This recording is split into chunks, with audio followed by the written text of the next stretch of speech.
It's hard to scale in single family.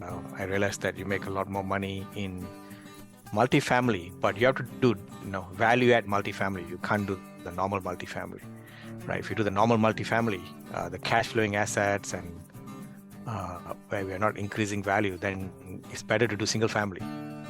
I'd like to show you why knowing your why is the start of your journey. Without a strong why, it can be so difficult to reach your maximum potential. My name is Dr. Jason Ballara, and every week I meet with real estate investors and mindset specialists that are taking action in order to build a life according to their own terms. We will break down what drives successful people and allows them to achieve at such a high level. If you are a professional wanting to break through, or simply someone that wants to hear an inspiring story, the Know Your Why podcast is made for you. Hi everyone, I'm Jason Ballara and this is the Know Your Why podcast. Today I'm here with James Kandasamy. James is an award-winning multifamily operator, developer, industry thought leader, and mentor. James has identified under and overseen the acquisition of over $517 million worth of multifamily investments and has led his passive investors to an average IRR of greater than 20%. So really impressive metrics there, James. First, I just want to say, though, thank you for coming on the show today. Thank you for taking the time out and coming to share your story. I do appreciate your time. Yeah, absolutely. Love to be here. I didn't do podcasts for some time, but when you asked me for podcast, it seems to be a really good podcast, and I like the topic, and I think we're going to have a blast here. Yeah, no, I'm really looking forward to it. So let's just start by letting the listeners know more about you. Tell us your background, tell us your story. Obviously the numbers speak to your success, but kind of where'd you start, and we'll get into that journey. Sure. I mean, I'm originally from Malaysia.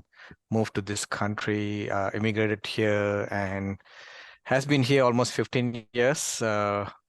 We started real estate in 2010,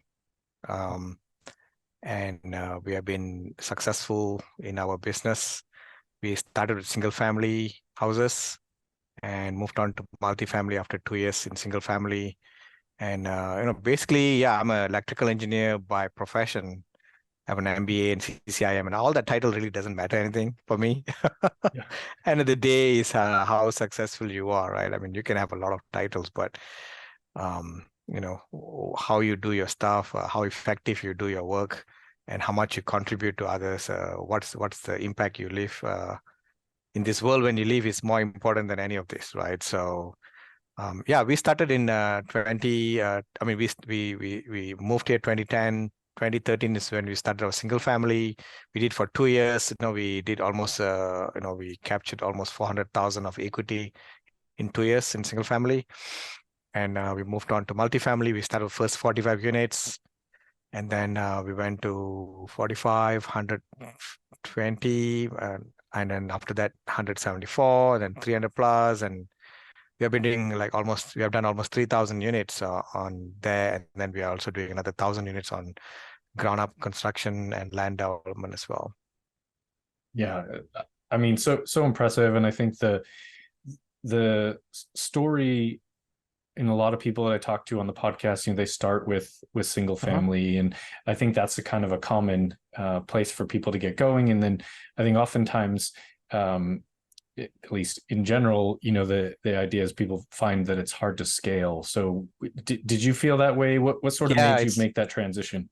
It's hard to scale in single family, but actually, it's a really good asset class. I mean, I like it too. Just that I realized that you make a lot more money in multifamily, but you have to do value add multifamily. You can't do the normal multifamily, right? If you do the normal multifamily, the cash flowing assets and where we are not increasing value, then it's better to do single family, right? But if you're doing value add or deep value add multifamily, that's where the power of multifamily truly comes. But single family, yeah, it was harder to scale. We have insurance where we have to manage at different months, and then we have property tax we pay all at once. But insurance was the biggest thing, and other than that, running around managing like 13 houses was not an easy thing for us to do. I'm sure. So Interesting point you just brought up. So if you're looking at it from a value add strategy, you think multifamily is makes more sense.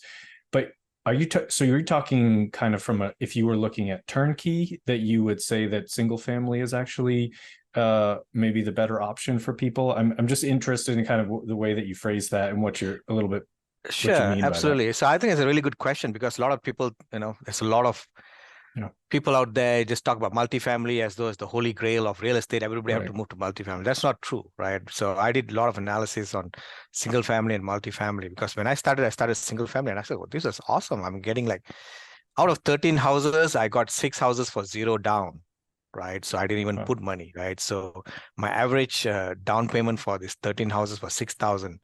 And this is not because, this is basically there is money to be made in single family as well if you do it right, right? But if you where you buy property that need work and then you increase value, you do double closing on single family, you make a lot of money, and all that's fully owned by myself, right? Which is good because now I don't have to answer to anyone. There's no P&L, there's no financials. I need to talk to investors. I don't have to go and raise money and all that. I could have done that forever. So when the multifamily concept was introduced to me, I was like, why do I need to go into multifamily? They are getting like 6-7% at that point of time. This was like 2015, 2016, right? I was at 7%. That's nothing, right? I'm here, I'm getting infinite return on single family, right? Because I refi and I don't put any money down, right? So, and I was like, really, for a week, I cannot figure out. I say, why all this, people are so bullish about multifamily. But if you do multifamily where there's a deep value add component to it, you can basically increase the value based on NOI and you're able to refi and take out a lot of money out. And now you're getting almost a building for free. And it's a commercial building. And we're talking about $7-8 million building at that point of time. And that is, of course, then I realized, okay, so if you want to do multifamily, you have to do value add multifamily. We're able to refinance and take out your equity. So now you're able to multiply your equity within a few years. Right. Whereas single family, you can't do that, right? Because the value doesn't grow double every few years, right? It probably take like 7 to 8 years to double, right? But multifamily, you can do it in 1 year. So imagine the velocity of money that you can do, which we did for first 3 deals where we took out 100% of our money within 12 months on a $7 million deal. Imagine we did that 3 times. So we're able to like take that money and grow very quickly. That's part of the success stories behind why we are so successful, why we did so many deals within short time. And I only started with $50,000 in this business, right? And because as I told you, I just recently came to the US. It's only 2010. That's like only 13 years ago. Imagine 13 years ago and the amount of success we can do. And keep in mind, I don't have any partners in this deal. This is all mine, right? I mean, I have passive investors, but we are the sole GPs, right? So the amount of success that you can achieve by doing true value add deals is the power of real estate. The power of real estate is not just going and buying real estate, right? Even in single family, we bought deals which is on a distress, foreclosure. I was sending letters direct to sellers to get the best deals, and I bought it at a really cheap price. They were happy to sell to me because they want to take it out from their hand. And we were able to refinance, do double closing, we were to take out money, and we were getting houses for free. I mean, where in the world you can get houses for free or commercial building for free, right? So that's where the separation comes in between the single family and the multifamily. The multifamily, you do the same thing you do in single family, but you do in 1 or 2 years, and you're doing in a larger scale, $10 million deals. We refinance, take out money, all our investors are so happy, right? So yeah, if you do multifamily, you have to do deep value adds or value add where there's a lot of potential in the deal. That makes sense, right? That's why we could not buy any deals for past 2 years because all the price have gone up so much. There's no value in it, and all the value has been taken out by the price itself. Yeah. People have been adding so much value, sort of on top of each other. It's been stacked up, and it's hard to find. It's hard to find value add deals that haven't already been touched. So you have to sort of start the cycle over again. So. I often think about, sort of value add multifamily as a lot like a large scale flip. And it sounds like that's kind of what you're absolutely. That's what you're describing. Yeah. It essentially, if you're just looking for, and a lot of times, the institutional buyers, the REITs thing, they'll buy those, sort of turnkey apartment complexes, and they're okay with lower returns, but they may not have the opportunity for that big upside that we can see in the right value add deals. I know those are admittedly harder to find now, but it's it is just a different, I think, investment philosophy. But you talked about the velocity of money and, kind of being able to turn those over quickly and grow your wealth quickly because of that, yours and your investors. Yeah. I mean, if you look at it, I mean, if you look at institutional guys, the guys with a lot of money, their main objectives, preservation of wealth. Yep. They are not thinking of building wealth. They build wealth from somewhere else, right? So they want some tax benefit, they want the cash flow, that's it, good. Because once the amount of money grows, it's harder to do that double, triple, like what we used to do when the money is small. Right. You can do in less than 10 million, you can do double. I mean, those were the days we used to double every 2 years kind of thing, right? But when you have like $100 million in assets, it's harder to double that 200 million, easily, right? So that's why people like us, you and me, we go and do these deep value adds or value add deals, and we can take risk too, right? Because, what is the upside? Right? The upside is huge, right? We want to improve our life. We are in the process of building that wealth. We want to take risks. We want to build that wealth. But the institutional guys, the family office, they do not want to do that. They want more wealth preservation, right? They are more maybe on the senior level of their life. They want more wealth preservation. They do not want to go and deal with this, residents or, big rehab projects and all that, right? So they like to be just slow and steady. Just give me like 7-8% cash flow. I'm happy with that. Yep. Right. So that's the difference between the, who's buying an asset and why do they buy for? Yeah. And a difference between even the investor pool, right? So if you're, it's an interesting thing. And I love the way you just described it. It's an interesting thing. A lot of people talk about cash flow so much. They just talk about, well, does this cash flow? I understand that's a safe, it makes you feel safe to see a lot of cash flow in a deal. But if you're in a wealth, like that growth phase, like you just described, you're really more looking at sort of the equity. And so now you're thinking about, do I want to do development deals? Do I want to do these heavy value add where I can really turn it in a short period of time? There may not be a lot of cash flow along the way, but you can make exponentially more money versus people, as you said, like they already have a lot of money. And so if you're able to invest millions of dollars, 7 to 8% on millions of dollars is significant. But if you're investing 25,000 or 50,000, your 7 or 8% in a year it's not going to change your life. So what you really want to look at is that velocity of money, the equity multiples, those sorts of things, as what is probably more important to you in at least the early phases.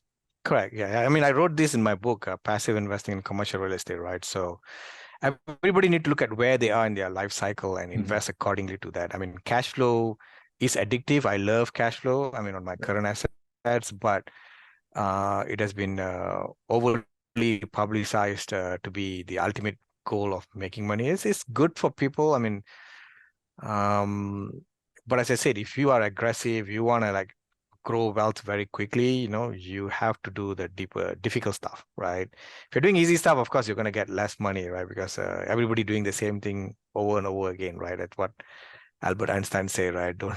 Don't expect something different when you're doing the same thing over and over again, right? So yeah, absolutely. I think it's just I think what you see in the media, what the headlines are often not really what the people who are truly building wealth are doing. It's a kind of a masses message, I guess. Yeah. I mean, the same thing with sorry to disturb you. So same thing with tax benefits, right? I mean, there's so much of publicity on tax benefit, but 95% of the investors can't really use that tax benefit, right? But only the active guys can use, right? Or if you're a real estate professional, but there's so much of publicity, you're going to get this. It's dilutes the message, right? And I mean, a lot of accredited investors knows that who is telling you the truth because they are smart people, right? I mean, we have a lot of accredited investors. I mean, I've raised $80 million just by myself, just me, myself, right? why is people giving me that much of money? Just me, right? And I can raise the money within 24 hours to 1 week, right? We raised like 10 to 15 million within this time. And why is that? There's a reason why people invest with people who are able to articulate the truth, right? And people know whether this guy knows what he's talking about or he's just giving a marketing fluff, right? So that makes a lot of difference, right? And that makes somebody who's like completely what you call outstanding in growing their wealth or in their business compared to a mediocre, right? Right. So yeah, I think it's important to know what you're doing and to know the details of your business. Yeah, absolutely. So you mentioned that you don't have any other GP partners. Mm-hmm. So you're doing all of it, acquisitions, capital raising, Yeah. asset Yes. management, all of that. I assume you've then hired a team. I don't I don't know if Yeah. there's Yeah. enough We have a time in the 50 day to people do team all of working it for me. yourself. Yeah. Well, when we started, yes, I mean, you are right. Actually, I do the capital raising, I do the underwriting, and we also have our own property management company, which is run by my wife. Of course, she's the key component to that, right? Yeah, two of us runs the entire show. How did you manage that growth? How did you go That's a from good question. I mean, right now, I mean, we have a property management arm which has like almost 40 something people, right? But that's property management. We have our own vertically integrated property management. We have like 10 people in the corporate right now because we are doing a lot more complicated deals now. We are doing construction. We are doing a lot of other things, right? So a lot of development, land development, and all that, right? So how did we manage our growth? So until 3 years ago, we were at home. My wife and I, we were at home. We had 3,000 units. We were just working from home. Of course, we are vertically integrated, so we have to travel to our property. Our properties are all we are in Austin. I'm based out of Austin, Texas, and my properties are a lot of it in San Antonio. So we used to drive every few days. We have to drive, go and see the properties, have meetings there. But we have a bigger vision in our life. We said, hey, we want to grow much bigger. We have to get an office. So we bought an office just 2 minutes away from my house and created an office. And now we have a team. We have an office in Austin, Texas, and we're looking to grow. But we are not really rushing to growth, right? I mean, if you see some people, they do deals just because they have to do deals, or they have so much of overhead that they have to keep on doing deals, right? For me, I'm slow and steady. I really like to find really good deals where something that I'm really excited. I know there's a lot of upside to it, and that are the deals that I buy, right? So, we go slow and steady. We don't grow very quickly. We don't hire hundreds of people. We go slowly, and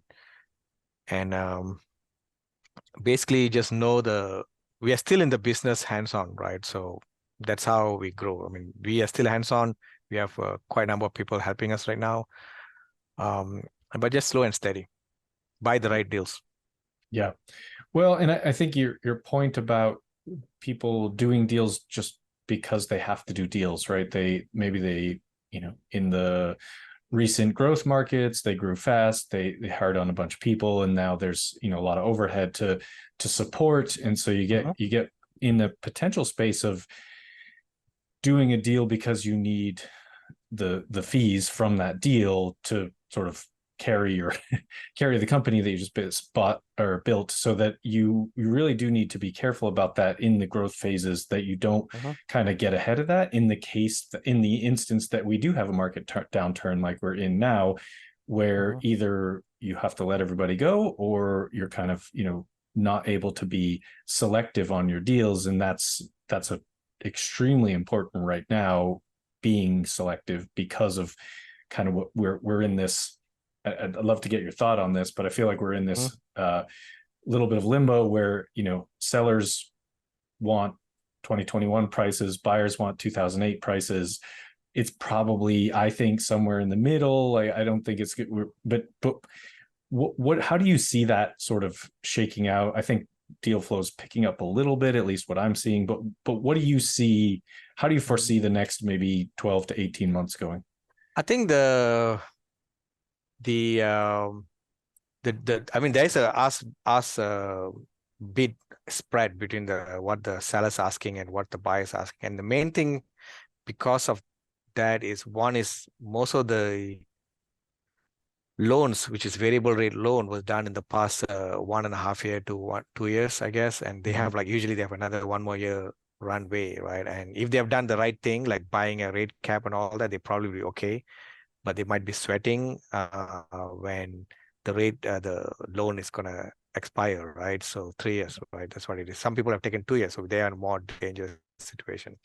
But I think as long as the rent doesn't come down, which it does not, the rent has not come down, most sellers will be okay. I mean, I own a lot of assets right now. I sold half of my asset last year during the peak of the market, and we have another, I think, 1,500 units right now. Plus, we're doing a lot of land development, right? So we are still okay because a lot of my deals are all fixed rate loans, right? I've always avoided variable rate loan from day one, and I was called many names and saying that, oh, you don't make sense. Why are you doing this big penalty and all that? But for me, I'm a risk averse guy. I like to take fixed rate. I want you to pay penalty. Now I look like a genius, right? So it all depends on market cycle, right?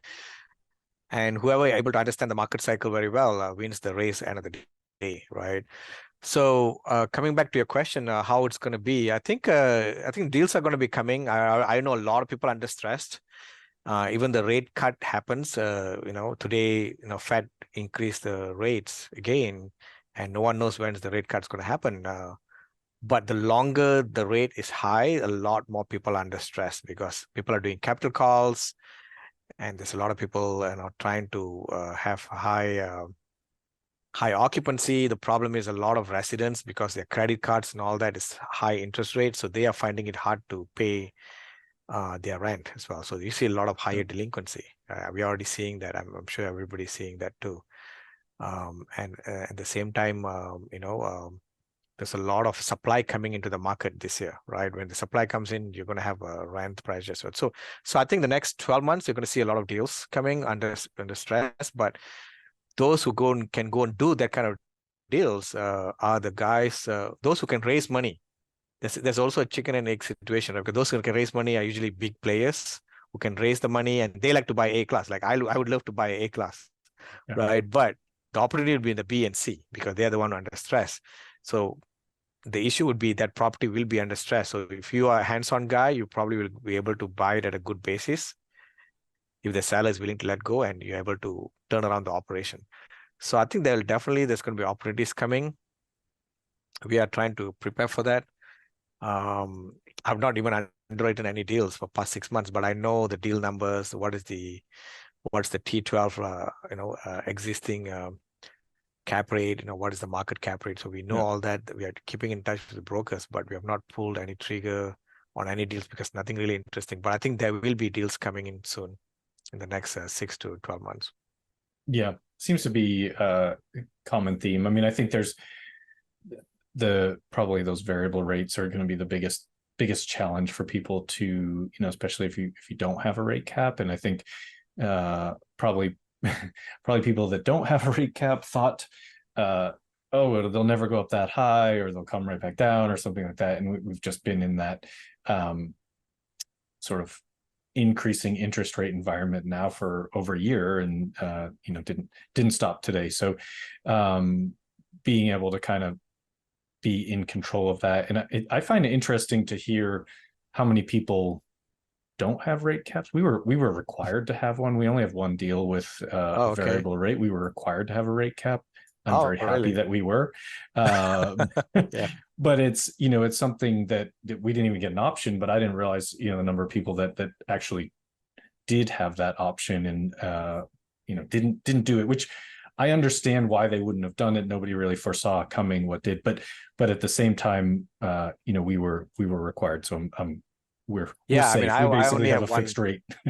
Yeah, that's good. I only have one bridge loan, which is a variable rate cap and a variable loan, and we were required to get a rate cap. So yeah, and we are looking at to refinance that into a fixed rate loan soon. So yeah, and so I think like there are scenarios where people are going to be fine. It's I think in real estate, you already mentioned this. It's slow and steady, right? It's not a get rich quick scheme. It's, we talked about pulling the levers that will help you have those equity multiples grow faster, but ultimately that's somewhat dependent on market cycles and taking advantage of a bull market versus, right now we're in a downturn. So I think it's just being able, as you said, to sort of work those market cycles correctly. You won't necessarily be able to predict them, but you can at least know what to do when sort of those things happen. So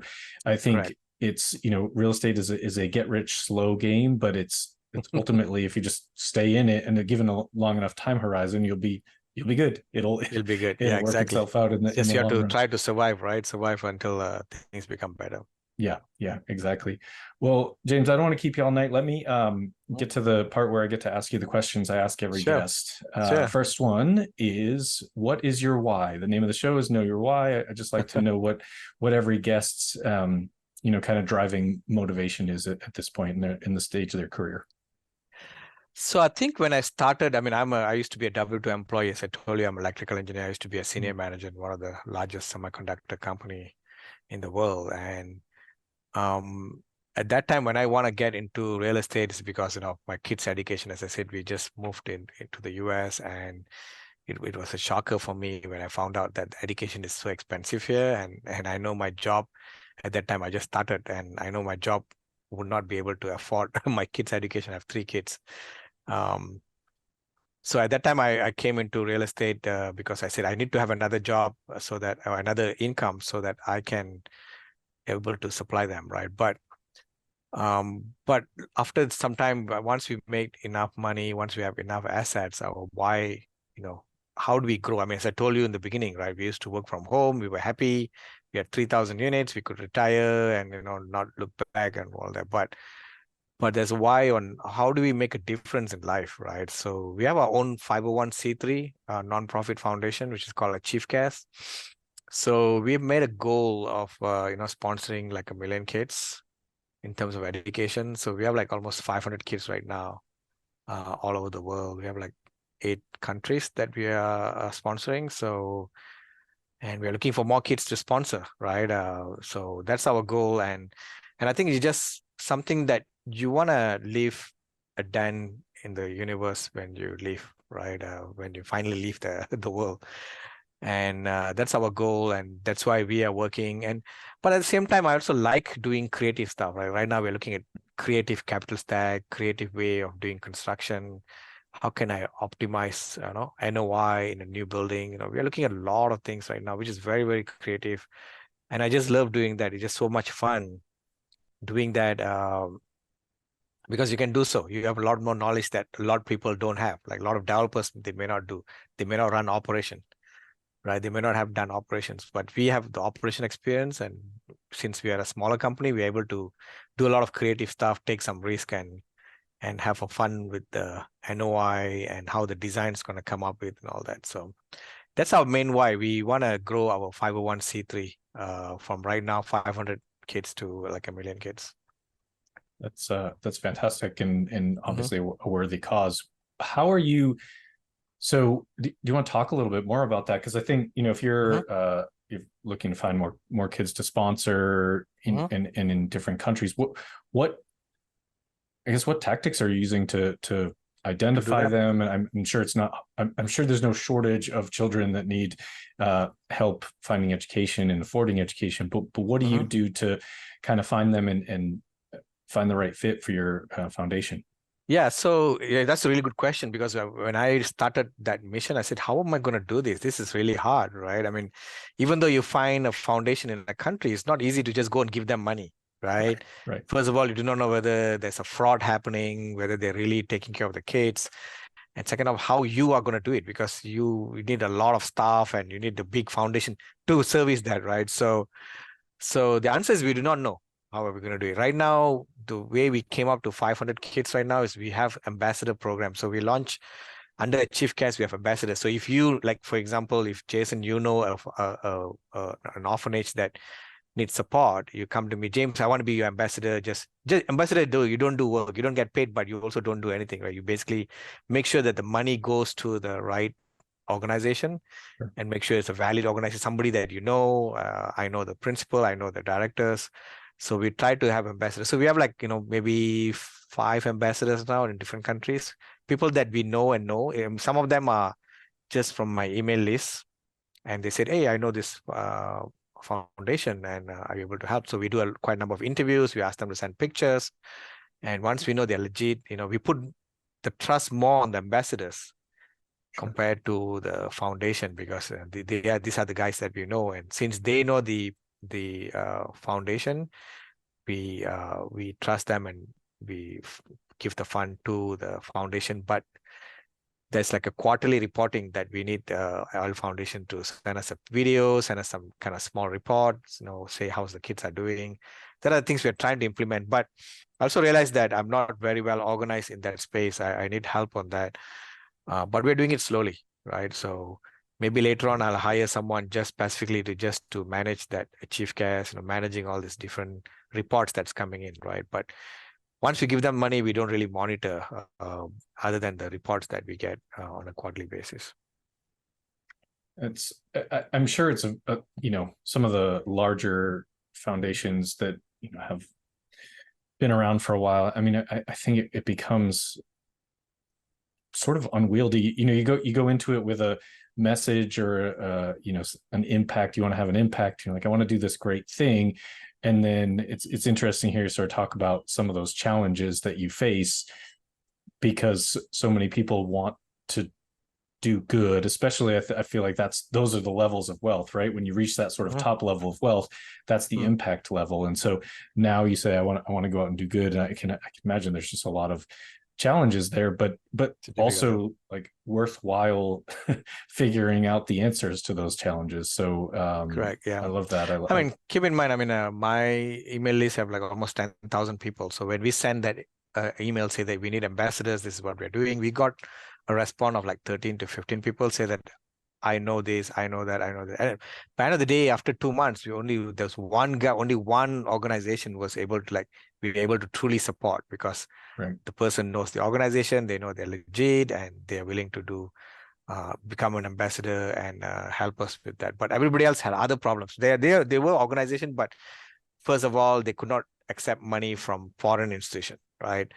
Second is they are probably already been funded by another big large organization, right? So so we are really trying to give to the organization which is like not supported by anyone, or very few people support. They are in the middle of nowhere, rather than supporting a foundation which is like huge, right? So we can do that too, but we are just trying to see how far our money can go in terms of helping any child in the world, right? So so we try to give our funds, our donations to the organization which is like really don't have support, don't have a website, kind of thing. That'll be the foundation that we look for. Yeah, and I mean that's actually a very valuable point to come into those, because essentially just giving them the resources to raise awareness for what their cause is, what their foundation is trying to achieve. So I think that's extremely valuable, and it's amazing that you're doing that. So yeah, thank you for sharing that. Absolutely. Little I guess a switch gears question, but okay. Tell us something about yourself that maybe isn't common knowledge, special skill, a hobby, anything that lets the listeners know you a little bit better. Well, I mean, let me think. Well, I mean, I wrote 2 books right now. I'm writing my 3rd book right now. I'm also really looking at writing my 4th book. Oh, wow. It's all related to passive investing. So the first book was passive investing in commercial real estate. The second book is the Smarter Doctors, right? That's written basically for doctors who want to learn passive investing. And the 3rd book that I'm writing right now, which probably take another 6 to 8 months, right? Writing books, it takes a long time, 2 years, something. And also, we are so busy. We are operators, right? We are not marketers who are, or we are not just focusing on raising money. We are running real operation.